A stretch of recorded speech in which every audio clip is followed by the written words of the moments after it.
ole in zawai in chibai vekule voin hi kum sang ni som ni pathum august ni som thum pakhat ni nga ni ania manipur lam thu thar rang rang te kan ron tar lang le dona ama ero chu hritlang khosikin min man ve awangin kapik dewa ka o ngai thak anuam lo mai thaya min thra thiam don nia tun naya manipura mei teile zo na thak te in be na chu anasatel tela voin august ni som thum pakhat phega chuan frontline rang rang pali lon phai khosabung kang vai le suknu area te mei te hawin thapui thoa an ron be awangin emergency shutdown puan ani ti ITLF chuan antar langa lam ka khopui le a che vel dor le sumdon mun zong te chu khar vek ni in volunteer zong te po atul thuta che chuang ngal thei turin ko khom an ni frontline langsar tak pali huam chung hun rang in beina achuaka thile liam chiang taka riat ala harsari hle social media mi thren khatin zona thlak te duty post pani unlock sak anga thu the darin mipui anti phok leka azialo thin khop mai zona thlak lam hian an post an chan lowa an ma ni ron be tu te hi huai sen ta kalo chang le tin an kir jok zel ri ani august som ni pariata tanga september ni bor chho thleng hian mei te hoin thapui thoa che tan tum ti hriat tir an lo ni to sa awangin zona thlak lam hi an in ring thokata ama ero chu an bei pui te hian ral thuam an nei thata wangin de an khir hle ti a hriat silai rikara bumle mortar ri ni om tak hriat tura om rengani nimin lama an in beina hliam tur zona thlak pani chuan voin khan nunna an chana van doi thlak takin pakhat ka lum ani bok voin in beina hian hliam engemaw zat an oma hliam tamzok hi bom siperin afu awanga hliam tuar an ni Indigenous Tribal Leader Forum ITLF tarlandanin voin hi mei te hoin ani zona ni thum an ron beina ni to in tukin august ni som thum pakhat jingda ruk vela tangin munruk chingphei lonphai langching manbi khosabung khoiren tak le kanga thea te mei te ho an ron thok le a zona thlak pasal thra paw kam kit zen chu van doi thlak takin ka hlum ania midang pani in liaman tur bok tukin khan nimin lama in beina a bom siper dong zona thlak pani chuan nunna an chana pakhat jok phei hi chu laphua thiam kumsomli pani mi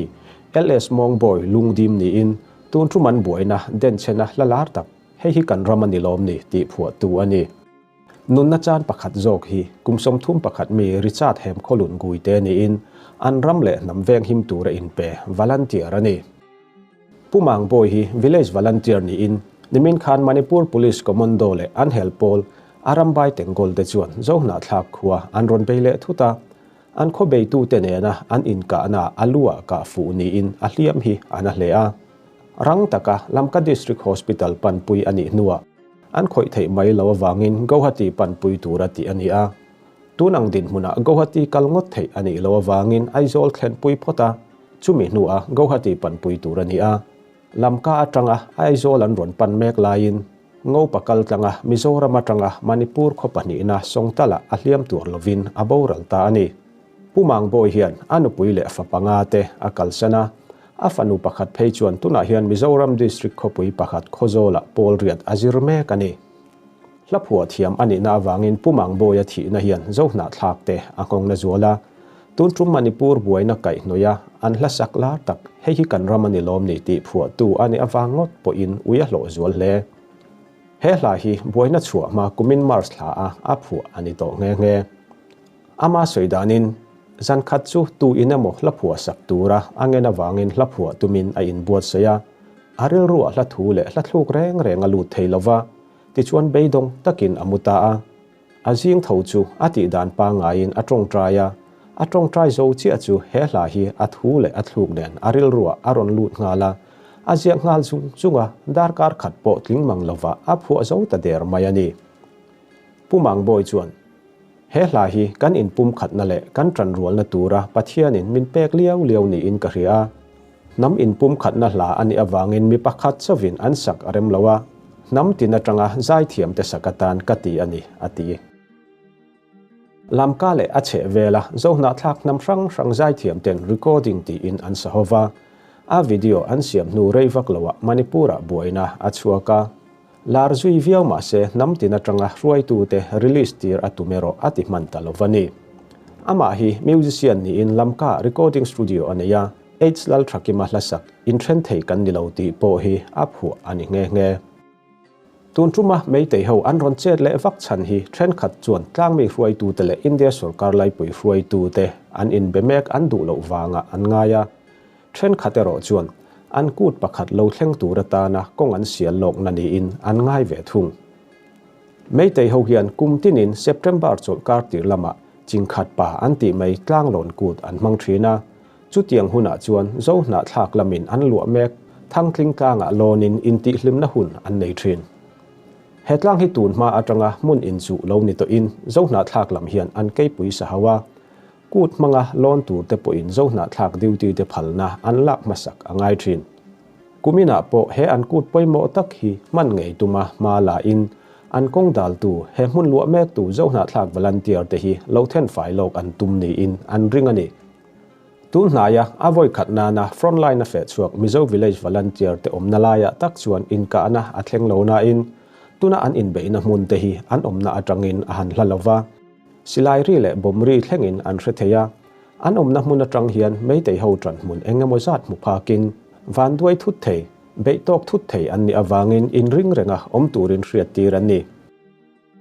in beina na satak achua le ta ka wang hian ral matonga om te pui tu tur in tir atula rang taka an chet zung zung angai awangin an kong lo dal pal an om lo nan an che na ti bahla ani lo nan emergency hi puan ani ta bera khosa bungbi ka hian thole ni zinga tang khan anin kap tan to a voin chohnulam thleng khan silai ri ala chol lo ani tun truma in beina thar lam chuak le awang hian voin tlai dar nga thleng khan zo na thlak lama mi pali in dunna an chan to a hliam hi mi pakwa vel an om ni in kan thulak na pakhat chuan an tarlang khoiren ta ka in beina mi pahni hliamin khosa bung le elphai nom in beina mi pasari an hliam boka an zinga pakhat phei chu naupang kumsom pahni mi lek ani nge heng hliam tur te hi mortar siperin afu te an ni tlang puyani mei te lam hian nun na chan za chiang taka an tar lan du lo awangin mi engza chi in nge nun na chana mi engza nge hliam ti hriat fak a hara an media po in an puang zar du meu lo ani chuti ruala ro chuan central armed force so tu de chuan nimin in be na bi ka mei te pakua in nun na an cha ni in an suya he hi adik ngei po in arin om chingphei area in be na phei chuan mei te lam thi le hliam za thi mi som sari an tling nge ya an rin thu in be na hmuna om ve te chuan an soya a chan chu lok tak di la tanga tuyan lang na hai kanala ron lut mei te te chu dan be ni in aron lora piang an lo kap zot zela in pen na tur om lo na hmuna a hu hawalut an ni awangin an holam chu an tlem phar to ni in an soi mei te chanchin bu sangai express dar lan danin nimin august ni som thum khan an mi le sa pariat ka hliam an ni a an zinga pahne hi indian reserve battalion ami salam bobin le ld vente an ni a midang hliam paruk te ero tu te nge an ni an tar lang lo thungani mizo village volunteer mbv te puala ve bur khon kha kan la kal pui zela tun din huna cheng sing khat sang sari som nga lu to in aron lu bel zel po arin om tran puina petu zong zong te chunga lom thu kan soya tran puina perem chang lo te po in thlahung lowila tu ma kan in phut lui lova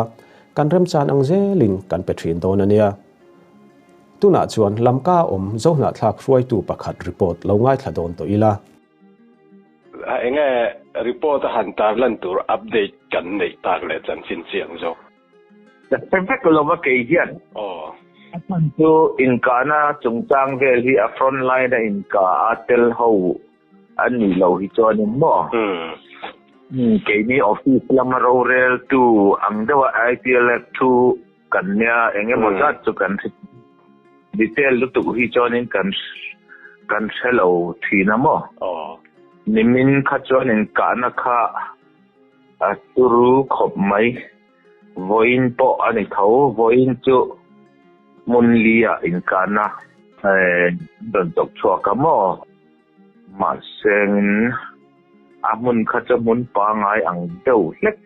ani mo khop ma bung area kangwai area han dila ato ka ni mai a khalai de bok khane mo voina mi kan soi masanga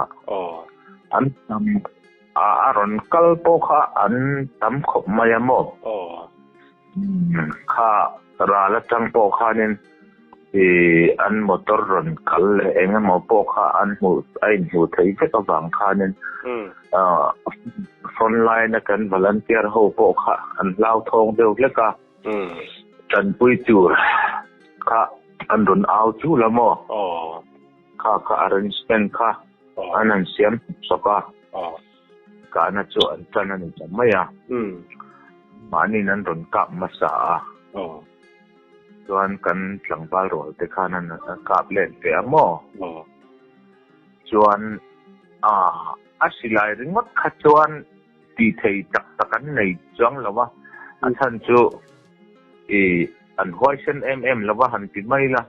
ma se ra la changa in ka na chuan in bom hian ron kap thina mo motor hi an mang na sa hian ti boy do ka point mo khanin hey motor bom avanga liam kan oma pathum an liama chuan mi pakhat kan tlangwal volunteer jingami pakhat athia athipa chu pau kam kipke nan tiamo te dile sa omani kha in ron kal huna in thlen na khwa khamo khami dile sa om kania kha ka kan chan ta tlangwal sel to ane mo poi khop mai chuan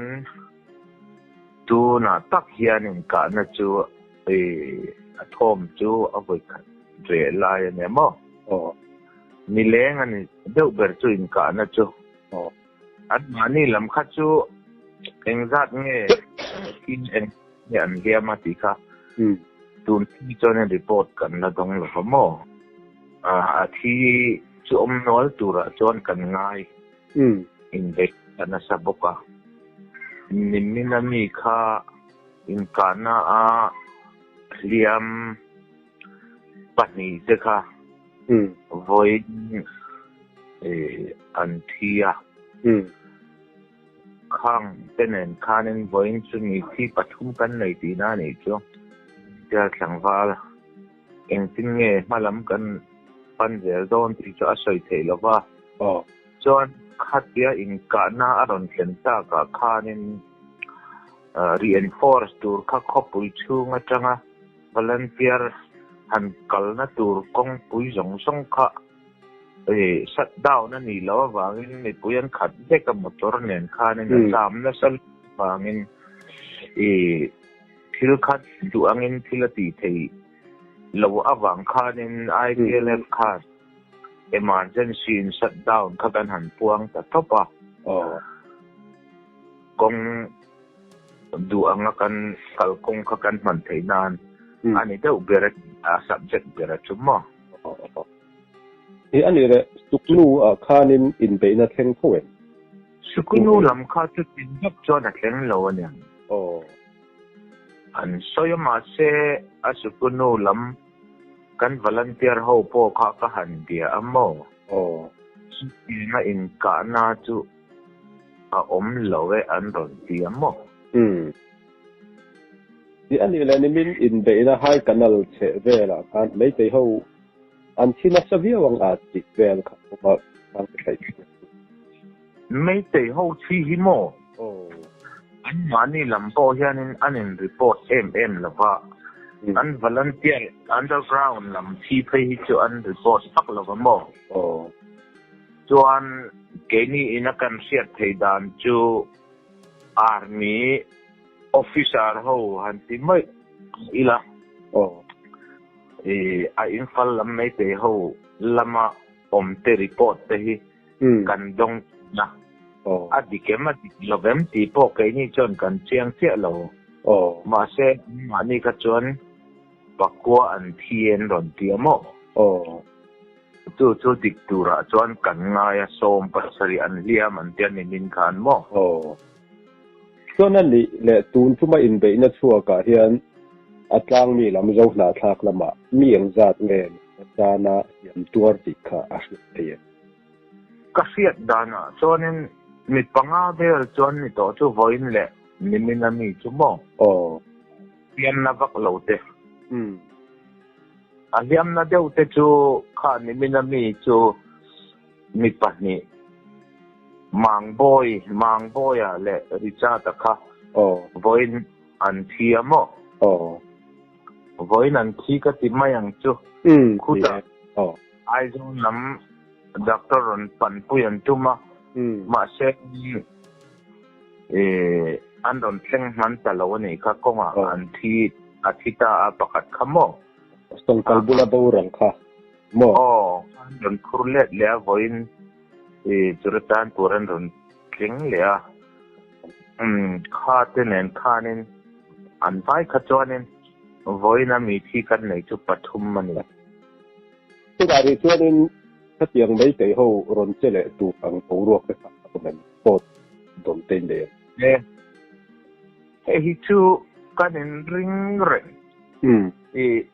อันเช็คจุกันริงก็ติดยังอาทิตย์ที่อันตามเดทเขาตองจนให้เตียงบานดารีปอนรอนเปลใช่แล้วที่อันนี้ตานโปชันถิ่นริมชักเดาเล็กนี่ก็เสียหมออาจารย์วัลรอนกัลเนี่ยหมอมันรู้ว่าอันในท่าgovernment นะตั้งกบเนี่ยฟังเฮียนินมีเราเส้นจนนี่ให้เตียงอินกับถึงวัดจนไม่เตะเขาเฮียนินเนี่ยเดี๋ยวน่านี่อันนี้แหละเฮ็ดขัดเฮ็ดเตียอันรอนเช็ดวัดชันนี้อันจ้างรอนกูดที่แมงอันเฟสติวัลpunatan kongron siya dan tumani siyang zong tefanan siya hilnit rin tuwa niya mo tudik ani tutut katilawa masing karin ni maya joanin delia in biak dahi mo voin khan in biak na kha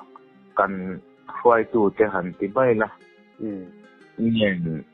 government of India ka anin biya chuan pa kan memorandum te po ka an submit niya mo katiang wang te po chu ani thai mayang mo ka ti tan sang thai ko ni mo tan sang omang chuan hemi separate administration kan han buai puina atang hianin kan unaw te naga insalve tangkhul naga kan to mayang manipur ho hi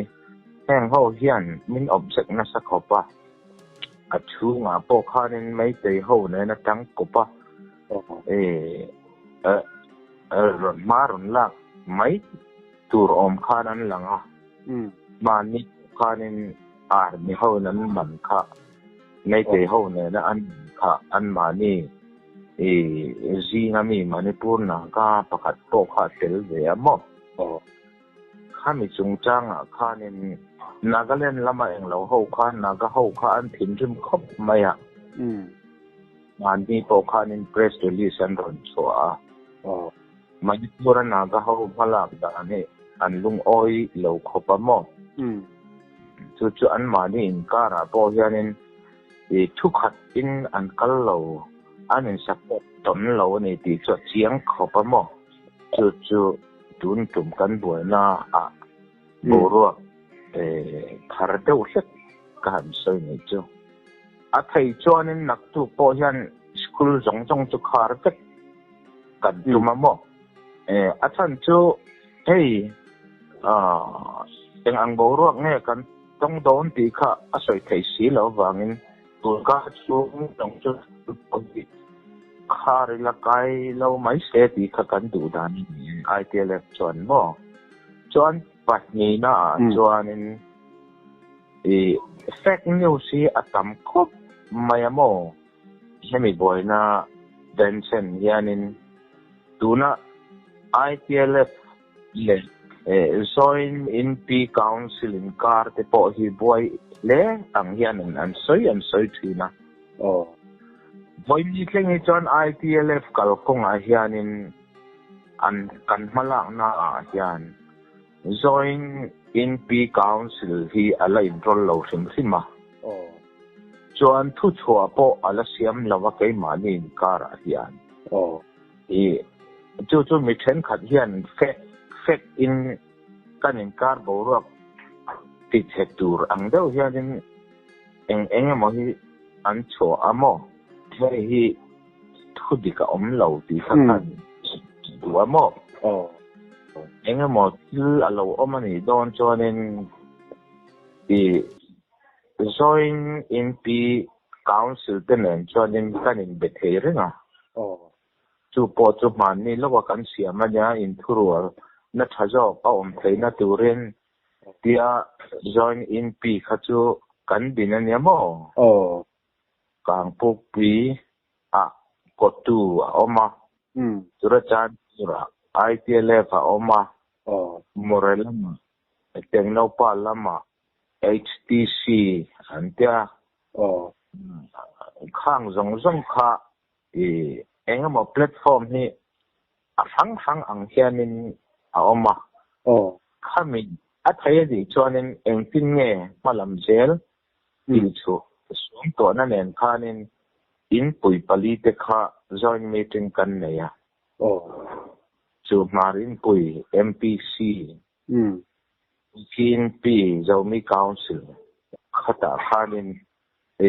join in P council ti kha kan di ta mo ma se midang te yan eng mo hi thu an lo the dar thina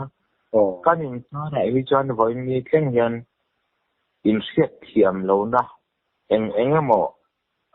power in chu sak tiang reng te eng lo tun thleng hi chan in ti kha di pui sia ta tan kan soi du ni office lampang thil eng mo do nak hi chu ka semayanga in kana chu tiang kha tiang ti vel ground report ti vel hi chu kei chon ni thil jong kha ka par selo mai thei ni le kha siat pui ula thu phuat chop thu dik lo soi kha ka du lawa soi don chonin adik klap lo kha chu mi pui sia ta na soi kha atha ti lawa mo tu wang chonin khatiang lampang kan sia ta ni chonin engam chon kan han tel zau wanga ma seng khati lampang rongo kha chu ke chonin ka va thur bi thei lo mai thei ni ti kan sa ni kai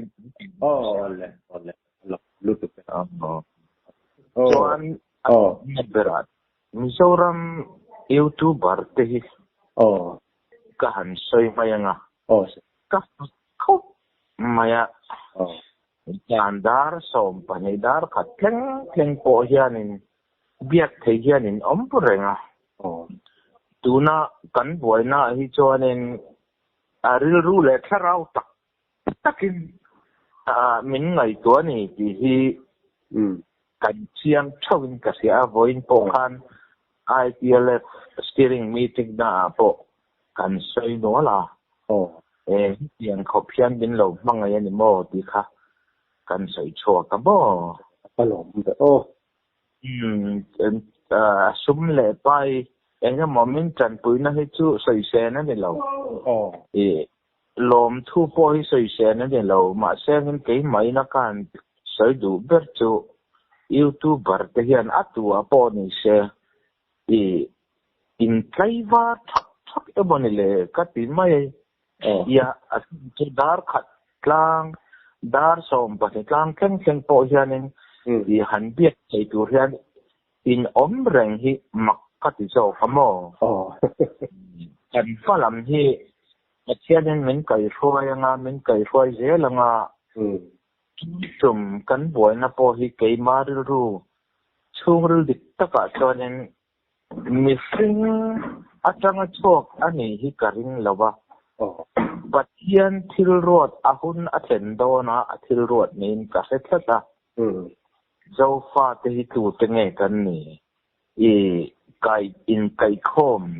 อาหุนต่อยบนนี่เลยที่บาร์มาลัมนี่เช่บังกลาเทศลัมนี่เช่มณิปุรลัมนี่เช่กันบ่อยนะบาวน์ดารีเจ้ารัมบาวน์ดารีจงบ่อยนะเฮียนินทิลไงตัวตูร์ตั้มตักเลชันมินเป็นนี่ที่การใช้ชุดเจ้าเนี่ยรอเซ่อัตบไม่หมอมิจราบัตรงะโซนกันหัดสุรกาศฟกเตค่ะเป็นจริงเงอันน่ะคุณจอมเทียนโลเต้นหลายมันตีที่โซดอมถือครับจุดเมนเสกตัวสุรกาศน่ะทบเตหิจูกันละติบวยละวะส่วนอินฟาลทบเขาอันทบนับมันทบไทยต่อเราเขาค่ะarrangement สุรการน่ะรอนเสียมานัตูร์ออฟฟิศฮิลเอรียคันอันดาไม่นินก็เสียอันโลเขาจุดไว้นี่แค่ที่จอนินจุดอย่างมา problem อันไหนที่มา report กันละดงเราอันหลบละมันที่เราจู economic ละมาอย่างนี้บวยบอนนี่เราอีหลังจอนินจุดจันปูราพอยันสุรการน่ะทกเตดีซีเตแข่งอย่างนี้ออฟฟิศกัน close นักต่อตัวจุดนี้มาเซ็งอันนี้ปุยกันไงตัวeconomic กันไงตัววางอย่างนี้อัฐิดานนี้ที่กันละหันคัลพอดเสียกันทีนี้มาคันตรงการขัดดอร์ข้าไว้ทุ่มอินหงตาที่รอจุดอินติปุงตายข้าคนจัลที่มีติ้งกันเนี่ยกัน economic ที่อัดเนียมจักขบอีมันนี่เลยแกมันนี่ให้กันเส้นเริงอังที่อันนี้ตาจบจงหูตันเพย์จอนินอติไงนะอมโตแล้วว่าว่าสิ่งที่มี economic ก็เจ้าลุตุกจอนินจัดลากหารัสถีนะจวนที่เห็นติดต่อไม่อิลาจลการขัดเห็นว่าขัด history แต่วิน shut down in total shut down in door จงพอที่สิคุลเลออฟฟิศจงคาร์เซ็กตาอิลาอันนี้จงให้จนนานบางอิละตันอัฐจกมายังเอ็มตีข้าก้อยสนอมาโม่กันหันไงตัวเจียงอัฐจะเตียงจนในตีมายังมาเซงให้มีนี่หลายนี่ที่นี่เซงนี่หลายนี่กันสัตดาวนี่ที่จวนgovernment office จงป่วยคาร์เซ็กรอเซ็กันเตียมเตียงจวนทุกลุงนักกันเสียมาจลการขัดนี่ขัดค่ะกันเริ่มติดตานี่ค่ะทุกสัตว์บางจงขัดจูอินหดตุนจงeconomy abuse โน่นนี่หมดจุด